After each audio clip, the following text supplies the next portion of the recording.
और ऋतुराज मघारे का सवाल मैं आपके साथ लूँगी। इन्होंने फ्लेक्सी कैप में निवेश कर रखा है 5 साल से, 21,000 की इनकी एसआईपी चल रही है। और आईसीआईसीआई ब्लू चिप में भी इन्होंने निवेश किया है, निप्पॉन इंडिया स्मॉल कैप में भी निवेश कर रखा है, यूटीआई का मिड कैप भी है इनके पास पोर्टफोलियो में। और मोतीलाल ओसवाल में भी इन्होंने निवेश किया हुआ है, आदित्य बिरला के टैक्स रिलीफ 96 में भी निवेश किया हुआ है। और इंटरनेशनल एक्सपोजर के लिए मोतीलाल ओसवाल नैस्डैक भी है इनके पास। और इनके जो लक्ष्य हैं, इनको गाड़ी खरीदनी है अगले 2 साल में, 20 लाख उसकी वैल्यू है। घर खरीदना है 10 साल में लगभग 1.4 करोड़, और लोन लेना चाहेंगे ये। और उस पर फिलहाल अपनी एसआईपी को 10% बढ़ाने की इनकी मंशा है। बताइए कविता जी, 2-3 चीजें इनके क्वेश्चन में।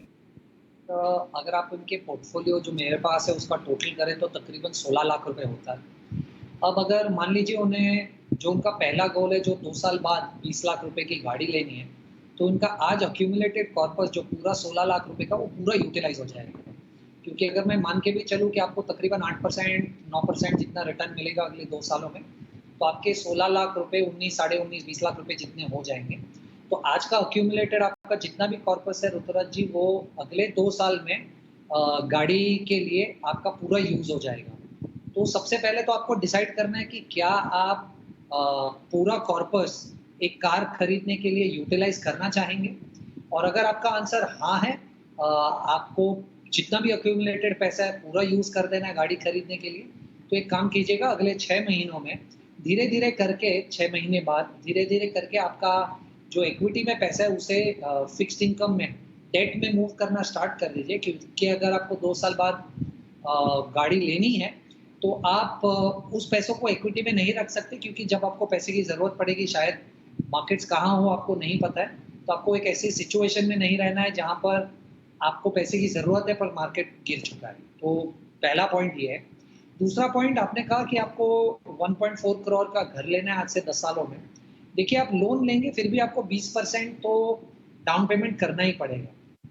अब आपको क्योंकि 20% डाउन पेमेंट करना पड़ेगा, तो मैं अज़्यूम कर रहा हूँ 1.4 करोड़ का 20% यानी 28 लाख रुपए आपको जमा करना पड़ेगा डाउन पेमेंट करने के लिए। आपकी आज जो 21,000 रुपए की एसआईपी है, उसे आप अगर कंटिन्यू करने दें तो 10 सालों में आपके पास तकरीबन 47-48 लाख रुपीस जमा हो जाएँगे। तो वो जो 47-48 लाख रुपीस जमा हो जाएँगे, उसमें से आप 28 लाख रुपए भर पाएँगे घर के डाउन पेमेंट के लिए। उसके अलावा आप लोन ले सकते हैं। आपके पास फिर भी 20 लाख रुपए तक की पूँजी बचेगी आज से 10 साल बाद। तो अब यहाँ पर प्रॉब्लम ये है कि आप 31 ईयर्स के हैं, 41st ईयर में अगर आपके पास सिर्फ 20 लाख रुपए बचेंगे और आपको 6 करोड़ रुपए जमा करने हैं, तो आपकी एसआईपी बहुत कम है। आपको तकरीबन 60,000 रुपए की एसआईपी करनी पड़ेगी, वो कॉर्पस जमा करने के लिए। ये था आपके गोल्स के ऊपर। आपके अगर फंड्स की मैं बात करूँ तो कुछ एग्ज़िट सजेस्ट करना चाहूँगा आपके पोर्टफोलियो से। आप कोटक, यूटीआई और एबीएसएल ये तीनों फंड्स से एग्ज़िट कर सकते हैं, और मेरे हिसाब से कोटक इमर्जिंग ये फंड अगर ऐड कर दे आपके बाकी के एक्जिस्टिंग फंड के साथ, तो आपका पोर्टफोलियो काफ़ी बैलेंस हो जाएगा। कीर्तन, प्रमोद धूमल मेरे साथ फोन लाइन पर हैं। नमस्कार प्रमोद। नमस्ते मैडम। बताइए सर। हाँ मैडम, मैं पिछले 1.5 साल पे इन्वेस्ट कर रहा हूँ। तो अभी मेरा पोर्टफोलियो 3 लाख का हो चुका है। उसमें मैं यूटीआई निफ्टी 50 में 10,000, एसबीआई मिड कैप में 5,000 और कोटक स्मॉल कैप में 4,000 इन्वेस्ट कर रहा हूँ। ठीक है। तो मेरा ये कहना था मैडम कि मैं बार बार फंड चेंज नहीं करना चाहता, तो इसलिए मैंने ये इंडेक्स फंड में ज़्यादा पेमेंट कर रहा हूँ। तो अगर मैंने ये मिड कैप और स्मॉल कैप का बंद करके पूरा ये 19,000 इंडेक्स फंड में डाला तो कैसा रहेगा? क्योंकि कोटक स्मॉल कैप के बाद मैडम पिछले 1 साल से परफॉर्मेंस जरा खराब चल रहा था। ऑलराइट। तो अब ये आप अगले 24 साल तक कह रहे हैं कि निवेश कर पाएंगे, है ना? हाँ बराबर। 3 करोड़ का आपका लक्ष्य है। ऑलराइट। ठीक है कीर्तन, फिलहाल मौजूदा इनके पोर्टफोलियो में डाइवर्सिफिकेशन और जो इनका सवाल है कि क्या पूरी तरह से ये इंडेक्स में ही शिफ्ट हो जाए।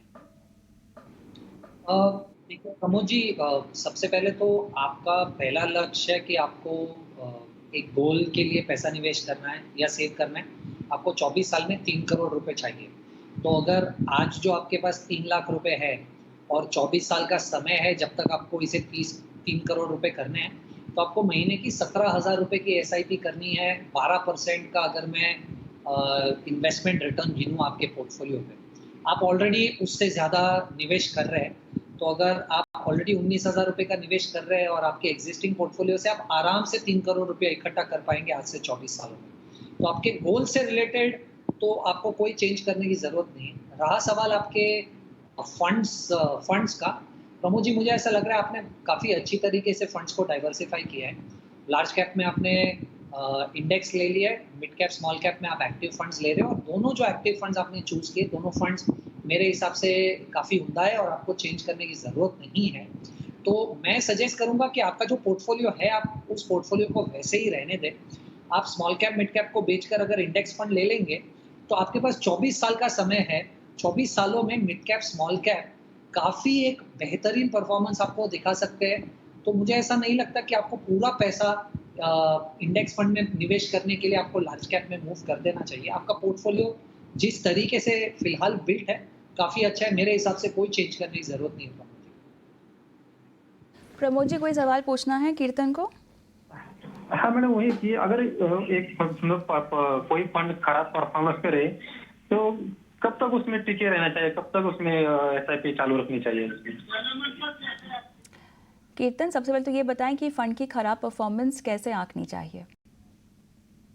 आई थिंक कविता जी आपने सही से फ्रेम करके बताया। मैं यही बोलने वाला था कि देखिए रिटर्न्स कमज़ोर आना ये फंड का अंडर परफॉर्मेंस नहीं है। क्योंकि देखिए हर स्टाइल अलग-अलग तरीके से ऑपरेट होती है। यानी कुछ ऐसी एएमसीज़ है जो वैल्यू स्टाइल ऑफ इन्वेस्टिंग करती है, जो कुछ समय चलती है और कुछ ऐसी एएमसीज़ है जो ग्रोथ स्टाइल ऑफ इन्वेस्टिंग करती है और कुछ है मोमेंटम। तो अगर आप मान लीजिए कि 10 साल का इन्वेस्टमेंट होराइज़न है, तो 2-3 साल वैल्यू स्टाइल ऑफ इन्वेस्टिंग चलेगा, 2-3 साल ग्रोथ स्टाइल ऑफ इन्वेस्टिंग चलेगा और 2-3 साल मोमेंटम चलेगा। आप 10 साल के एंड में देखेंगे तो तीनों कैटेगरी ने मोटा-मोटा सही तरीके से परफॉर्म किया होगा, पर बीच में काफ़ी अंडर परफॉर्मेंसेस के पीरियड आ सकते हैं क्योंकि वो स्टाइल ऑफ इन्वेस्टिंग काफ़ी अलग है। अब अगर मैं ये समझाने के बाद अगर आपके क्वेश्चन का आंसर देना चाहूँ, तो मुझे ऐसा लग रहा है कि देखिए अगर आपके लेवल पे आप value style of investing, growth, momentum ये सब आप अपने हिसाब से नहीं कर सकते, तो मुझे ऐसा लग रहा है कि अगर मार्केट से आपका फंड 2.5 से 3% अंडर परफॉर्म कर रहा है, एकदम सिंपल रखने के लिए, तो उसे आप 3 क्वार्टर, 4 क्वार्टर तक ऑब्जर्व कीजिए, वरना आप स्विच कीजिए। बट लाइक आई सेड वो एक पैरामीटर नहीं है, आपको बहुत सारी दूसरी चीज़ें समझनी है, समझने के लिए कि अंडर परफॉर्मेंस क्यों आ रहा है। पर अगर आप वो इवैल्यूएट ना कर पाए, जो शायद इस शो पे इतनी जल्दी समझा पाना मुश्किल है, तो आप रिटर्न्स देखिए और एक डेटा देख सकते हैं आप जिसे आप अल्फा कहते हैं। अगर आपको 3 या 4 क्वार्टर तक फंड का अल्फा नेगेटिव दिखे, तो शायद आप सोच सकते हैं कि आप उस फंड से निकलने की कोशिश करना चाहिए। ऑलराइट, आगे बढ़ते हैं और दीपांकर पाल मेरे साथ फ़ोन लाइन पर है। नमस्कार। नमस्कार मैडम। बताइए दीपांकर जी। सर मैं 7 to 8 म्यूचुअल फंड्स में इन्वेस्ट कर रहा हूँ, जिसमें DSP BlackRock saver, ICICI potential value discovery, SP blue chip, Axis mid cap, Axis small cap and Nippon small cap fund है and Motilal Oswal Nasdaq fund of fund है, जिसमें मैं एवरेज सभी फंड में 12 to 15,000 पर मंथ इन्वेस्ट कर रहा हूँ। Over and above, I am also investing in NPS Tier 2 aggressive choice of 11,000 rupees, and my tenure is around 10 to 15 years. And this is over and above my other contribution to my EPF and NPS Tier 1. ठीक है। Sir, I just want to inquire about the quality of my funds for the long-term duration of 10 to 15 years. 10 to 15 years, ठीक है। Yes, ma'am. Overall corpus कितना जमा करना होगा? Ma'am as on date मेरा जो सिप है वो सभी फंड में 11 to 15,000 जा रहा है। हाँ, लेकिन आप कितना जमा करना चाहते हैं? ये जो आप निवेश कर रहे हैं, जितनी अवधि के लिए निवेश कर रहे हैं, आपका मकसद क्या है? कितना इकट्ठा करना चाहते हैं? मैम एग्जैक्टली अभी इसका कोई मकसद नहीं है, बट ओनली दैट क्योंकि it is over and above my debt expenses I am earning, So I'm just investing for the long term. It is not for any particular target. ठीक है, all It right. is just like in daughter marriage or the children higher education or children marriage. It will चलिए, be there or for the purchasing of house. चलिए तो आपके लक्ष्य होंगे, घर भी खरीदना होगा, बच्चों की पढ़ाई भी होगी, रिटायरमेंट भी होगा। ठीक है, तो कीर्तन मेरे ख्याल से थोड़ा सा गोल प्लानिंग के महत्व को इनको समझा देना चाहिए, क्योंकि जितने भी लक्ष्य इन्होंने गिनाए हैं, फिलहाल उन्होंने कहा इनकी उम्र 40 साल की है, तो मैं सोच रही हूँ कि जितने भी लक्ष्य गिनाए हैं वो सब बस आ ही रहे होंगे, तो अब कैसे उनको प्राथमिकता दें और कैसे निर्धारित करें? सबसे पहले तो आप ऑलरेडी 5 या 8 सालों से निवेश कर रहे हैं और आप बड़े कॉन्फिडेंट लग रहे हैं कि आप अगले 10 सालों तक तो ये निवेश कंटिन्यू करेंगे। तो देखिए सबसे बड़ी बेनिफिट और the only benefit I think किसी भी एक इन्वेस्टर के पास आज है, मेरे हिसाब से वो है टाइम।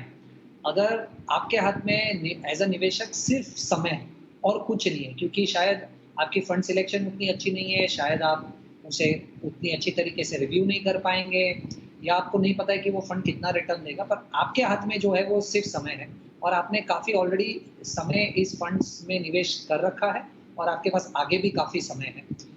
तो वो एक बहुत ही अच्छी बात है, पर उसे अगर आप एक गोल के साथ लिंक कर दें, तो आप शायद इसे ज़्यादा ऑब्जेक्टिफाई कर पाएंगे और थोड़ी-सी और डिसिप्लिन बढ़ जाएगी, मुझे ऐसा लग रहा है आपके निवेश में।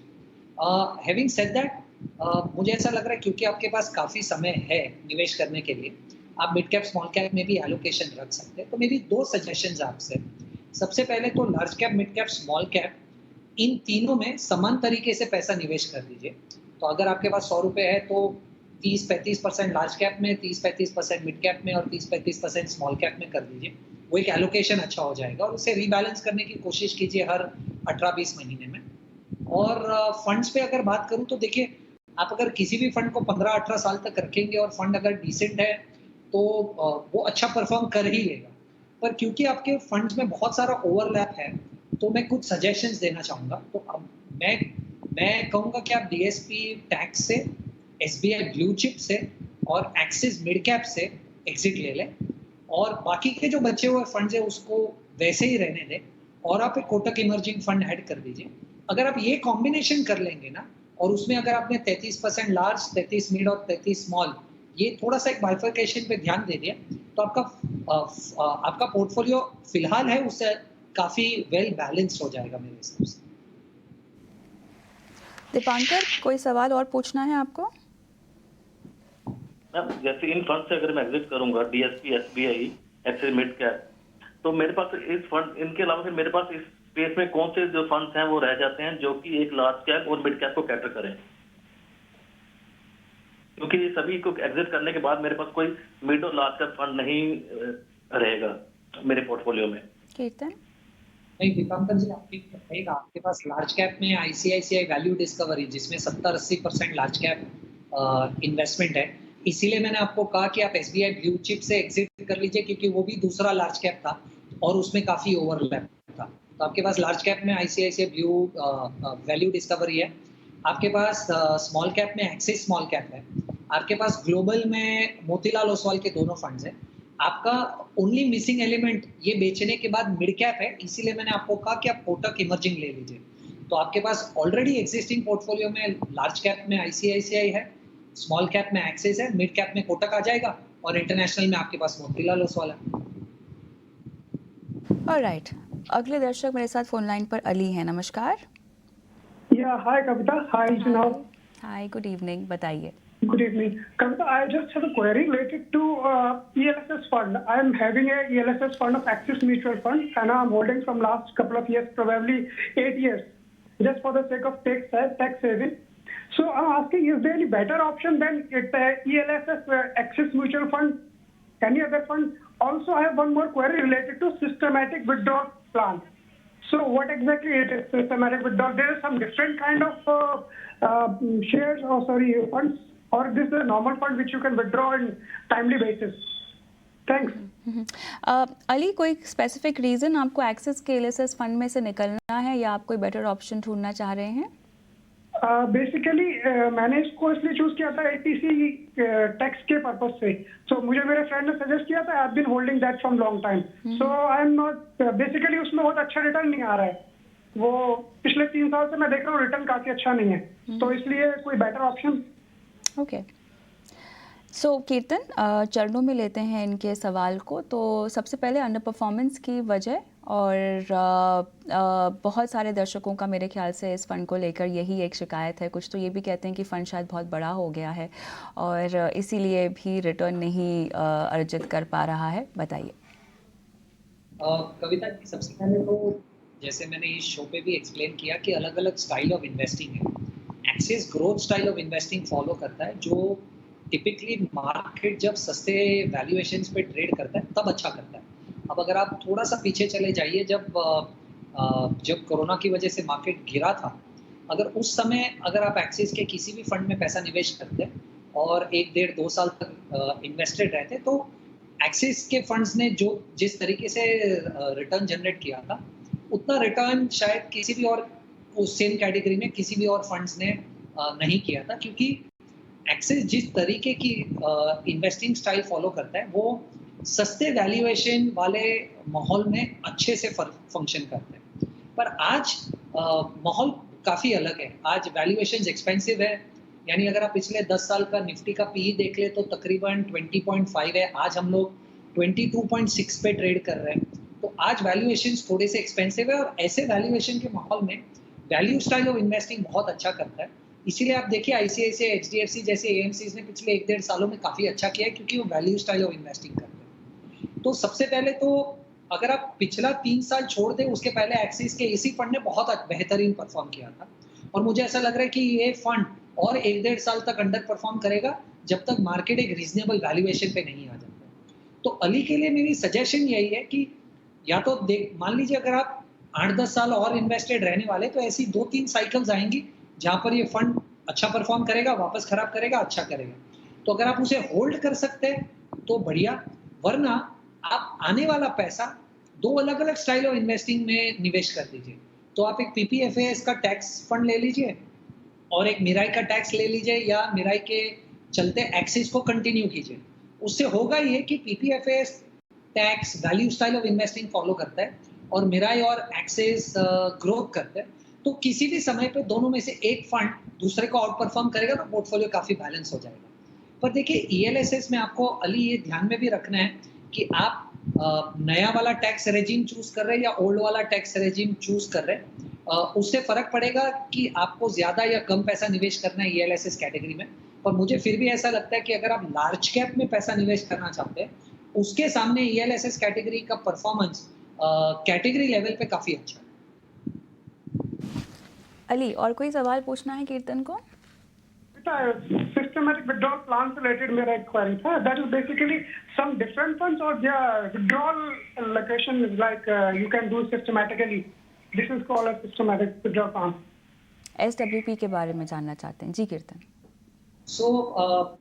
SWP एक ऑप्शन दिया जाता है जिसे आप किसी भी म्यूचुअल फंड स्कीम में यूज कर सकते हैं, पैसा आपका थोड़ा थोड़ा विड्रॉ करने के लिए। तो आपको करना ये है कि मान लीजिए अगर आपने एक डेट म्यूचुअल फंड में पैसा निवेश किया हुआ है, तो आप उस डेट म्यूचुअल फंड को कह सकते हैं कि मुझे हर महीना 0.5% पैसा रिटर्न चाहिए। तो वो फंड हर महीना थोड़ा सा यूनिट्स बेचकर कम कर कर आपको हर महीना आपके अकाउंट में 0.5% ऑफ द फंड देते रहेगा। अब इसके फायदे और नुकसान दोनों हैं। फायदा ये है कि आप म्यूचुअल फंड में निवेश करके भी कैश फ्लो जो आपको चाहिए वो आप ले सकते हैं। नुकसान इसमें ये है कि आपकी अगर फंड सिलेक्शन गलत हो गई तो आपका शायद कैपिटल भी रिड्यूस हो सकते हैं। इसका मतलब ये है कि आप SWP जब करें तो SWP आप सिर्फ डेट म्यूचुअल फंड्स में करें, आप हाइब्रिड या इक्विटी में ना करें। क्योंकि मान लीजिए अगर आपने 100 रुपये एक हाइब्रिड या इक्विटी फंड में निवेश किए हुए हैं और पहले ही महीने में मार्केट 3% गिर जाता है, तो आपका 100 रुपये 97 हो जाएगा। अब उसके ऊपर अगर आपको फंड को 0.5% आपको वापस देना है, तो वो 97 से निकाल कर आपको 0.5 देगा। तो ये 0.5 आपका रिटर्न नहीं है, ये एक्चुअली आपका कैपिटल रिड्यूस हो रहा है। तो लेस वॉलेटाइल स्कीम से ही SWP करें और SWP मेरे हिसाब से 0.5% अ मंथ से ज़्यादा ना करें। ऑलराइट अली, उम्मीद करते हैं कि आपको सलाह समझ में आ गई हो और इसी के साथ कीर्तन आपका बहुत बहुत धन्यवाद इस खास पेशकश में आपने शिरकत की और दर्शकों के सवालों के जवाब दिए। चलिए यहाँ पर हमारी